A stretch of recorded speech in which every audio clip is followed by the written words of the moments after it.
jiru baay'eedha. Fedhiin keenya baay'eedha. Manni kun ummata guddaadha. Ummata amantii kana barbaadudha. Maaf kun xuraadha laata maaf lubni maaf waa'ee itti taacaasan waan guddaa kam gaafate. Waan mana kiristaanaa ortodoksii Oromiyaa Sinoodosii Oromiyaa hin jenne nuti. Mana kiristaanaa ortodoksii Itoophiyaa jalatti Sinoodosii tokkoon haa bulu jedhamee to gaafa caasan kun diriiruuf gaafiin kun deebi'uu danda'a. Bara Haayile Sillaasee gaafiin bar mana kiristaanaa keenyaaf deebi'ee bar gaafii caasaati bar. Haga bara Haayile Sillaaseetti bar manni kiristaanaa teenya bar Sinoodosii warra Gibxii jalatti bultiyyuudha bar. Bilisummaa ishee argattee jechaa jirra taanaan ummanni kun afaan isaatiin akka tajaajilamuuf birmadummaa argatee jira jechaa jirra taanaan ummata Oromoo miliyoona hedduudhaan lakkaawamuu lakkoobsan biyya kana ta'uu danda'u maaliidhaaf afaan isaatiin tajaajiluudhaaf caasaa dhaabuun waa'ee ta'eeree kana dhagaafin. Gaafiin akkanaa gaafa deebi'uu dadhabu namni mana kiristaanaa kana akka dhaabbata siyaasaatti hubata. Akka waan biraa hojjechaa jirtutti ishee hubata. Akka waan garee biraa leellisuudhaaf deemaa jirtutti ishee hubata. Kanaaf gareen siyaasaa ka biyya alaas jiru ka biyya keessaas jiru kaayyoo siyaasaaf mana kiristaanaa tana baroota hedduudhaaf itti fayyadamaa tureera. Dhaloota kanaan ga'eera jechaa jiru nuti. Ga'e kana booda gonkumayyuu itti fufuu hin danda'u. Kana booda siyaasni mana kiristaanaa keessatti akka barbaadetti garmaamuu hin danda'u. Kana booda alaabaan siyaasaa hin jiru. Kana booda afaaniin waaqeffachuudhaaf mataan gadi nun cabu. Akkanatti qooma keenya dhiibnee waaqa keenya fuulduratti dhaabbannee afaan keenyaan qaddasuu ni dandeenya. Eebbifamuu ni dandeenya. Waaqeffachuu ni dandeenya. Kun seenaa itti fufuudha malee hawwii miti. Har'a kanan kana jechaa jiru qeerroof qarree dhaloota itti dhufu ka'umsa godhachuudhaan kanatti abdachuudhaan waaqayyoon keenya immoo afaan hundaatiin akka tajaajilu nu angeessuusaa amanuudhaan. Kanaaf rakkoon inni guddaan rakkoon tokko rakkoo caasaatii rakkoon inni biroo aadaadhaan waloomudha. Aadaa ummataatiin waloomudha. Uffanni aadaa isa waliin ka'a. Namoonni baay'een uffata aadaa keessan uffataniitu gaafa mana kiristaanaa deemtan akka waa'ee akka raawwattaniitti isinitti himu. Caqasa kamirra jira? Aadaa keenya calaqqisiisin kan jedhu caqasa kamirra jira? Mee haa kaasnu waan tokko. Maal jettiin dubartiin isheen Saamraawii jedhamtu suni Yohaannis boqonnaa 4 lakkoofsa 28 irratti ati nama Ayihud yoo taatu ani immoo Saamraawii yoon ta'u akkamiin bishaan naa kenni jettee na kadhattaa jetteet gooftaa Yesuus Kiristoosiin gaafatti. Inni nama Ayihud ta'uu isaa maaliidhaan beekte? Uffannaa isaatiin, aadaa isaatiin. Yesuusis aadaa qabayyuu nama miti. Nama ta'e kan aadaa hin qabne jira. Nama ta'e jechaa jirra miti. Waaqni nama ta'e jechaa jirra miti. Namni waaqni nama ta'e jedheetu lallabu Yesuus aadaa qaba jedhee lallabu maaliidhaaf qaaneffata? Yesuus bar Yesuus isa Naazreet jedhameera bar. Nama Naazreet jedhamee randaaf gandaan ibsameera bar. Akkuma isin nama Dambidolloo, nama Booranaa, nama Bachoo, Tolee Bachoo akkuma jettan jechuudha. Nama Naazreet jedhameera bar. Nama Walisoo akkuma jettan bar inni nama Naazreet jedhameera bar. Nama Adaamaa akkuma jettan amma Yesuusis bara isaatti immoo Israa'elitti nama Naazreet jedhamee moggaafameera bar. Qomoo 12 jiran keessaa qomoo tokko keessaa dhalatee jira. Ayihud qomoo Yihudaarraa dhalate. Gooftaan Yesuus Kiristoos jechuudha.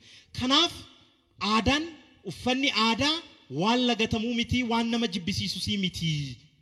Aadaa sanaanii bar Yesuus Kiristoos guyyaa 8ffaatti kittaanamuudhaaf gara mana qulqullinaatti kan deeme. Yesuus maal godhaaf kittaanamuun innoo waaqa. Maaliif aadaa keenya kabajaa jira kaa? Kakuu haaraa keessatti bar kittaanamuun cuuphaadhaan bakka bu'ee jira bar. Maaf kittaaname ree? Ittiin dhiisuyyuudha? Hin darbatuyyuudha? Maaf kittaaname? Aadaa keenya safeeffata. Indee kiristaanummaan aadaa xireeffatu hin jiru. Eessaa isinitti fidan akkanaa kuni kaayyoon isaa waan biraati jechuudha. Siyaasadha jechuudha. Waan biraa isinirratti fe'uu barbaadee jechuudha. Of eeggannaadhaan ilaalaa. Nama uffata aadaa maaliif uffatte isiniin jechaa jiru yoo jiraate inni mana kiristaanaa diigaa jira. Quuqamaaf hin jiru. Gaafa aartanii baatan manni kiristaanaan diigamti kaa? Adiyyootti hafti kaa? Duwwaa taati kaa? Mana kiristaanaa kana keessa Oromoo baasuu barbaadeeti. Oromoon yoo mana kanaa ba'e manni duwwaa ta'a kaa? Kaayyoon isaa mana ona nu dhaalchisuudhaaf didaa nama kana dhaga'inaa gonkumayyuu jechuudha.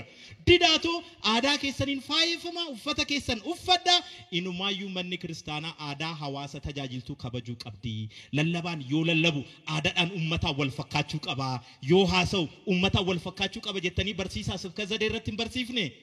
Aadaadhaan waliin fakkaanne taanaan lallabaa eenyu dhaggeeffatare malli lallabaatu kanuma jechaa jira bar.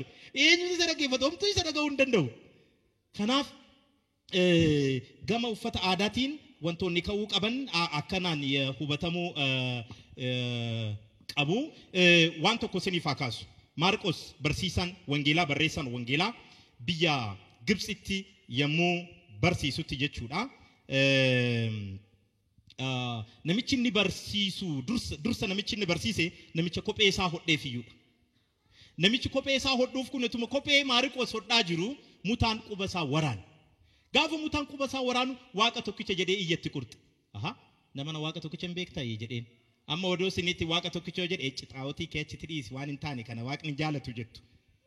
Na እግዚአብሔር እንጀነ ታናን ይናመኑ ሲምብረት ዮካ ጋድ እንጀነ ታናን ይናመኑ እንተው ዋጋ tokkicha yoo jettu maal jechuu keeti jettanii gaafachuu wayya yoo amallinni waaqa tokkicha jedhee too ibsisuun kan isin amma jettan kana walitti dhufate rakkoon qabu kanaaf waaqa tokkicha jettee too kaatee amantu kun eenyudha jedheen akkana godhu abbootii keenya kan akkanatti waaqeffatan akkana jennaani inni barfoon uffateera jedhee Maarqos otoo waa takka hin dadhabin jechuudha kanaaf aadaan humna akkanaa ni qaba of ta'a waaqeffadhaa of hin taane taanaan waaqa hubachuu hin dandeessan of ta'a falaasama keessaniin aadaa keessaniin eenyummaa keessaniin of ta'a manni kiristaanaatuun teessan kan eenyutiyyuu miti kan alagaa miti kan kuush baakos kuushidha durii eegalee sabni kuush kiristaanummaa irratti humni inni qabu baay'ee ifa ba'ee kan mul'atudha biyya Suudaan irraa kaatanii tokkaasuu dandeessu bar biyya Nuubiyaa yookaan Nuubiyya jedhanii Oromoonni hayyoonni tokko barreessan gaafa laaltan bar warri Nuubiyaa bar haga jaarraa kurnaffaa warri Suudaan jechuudha kiristaanummaa ortodoks isa kooptitii warra beekaman turan maaliidhaaf akka kiristaanummaan biyya Nuubiyaatti bade beektu afaan biyya Nuubiyaatti waan hin tajaajiliniif dhaggeeffachaa jirtu afaan biyya Nuubiyaatiin waan biyya sanatti hin tajaajiliniif kiristaanummaan biyya Nuubiyaa dhawaata badaa islaamummaan irra caalaa hawaasa sana biratti fudhatama argatee biyya Suudaanitti amma majooritiin warra kiristaanaati mannaa warra musliimotaati isaan ta'uun isaanii rakkoon qabu garuu nu immoo dadhabbii keenya laallachuu qabu maayidhaan hanqinni keenya aadaa afaan eenyummaa hawaasa sanaatti madaquu dadhabuudha kuni akka dhugoomu maal gochuu qabna tokkoffaa caasaan nu barbaachisa akka naannoo Oromiyaatti caasaan mana lubummaa Oromiyaa qabatamaadhaan gaafa deebi'ee rakkoon alaabaa siyaasaa rakkoon uffata aadaa rakkoon afaaniin tajaajilu rakkoon qiddaasee afaan Oromoo rakkoon lallabaa wangeelaa rakkoon hanqina phaaphaasota rakkoon barsiisotaa rakkoon lubootaa kanneen hundiyyuu furamuu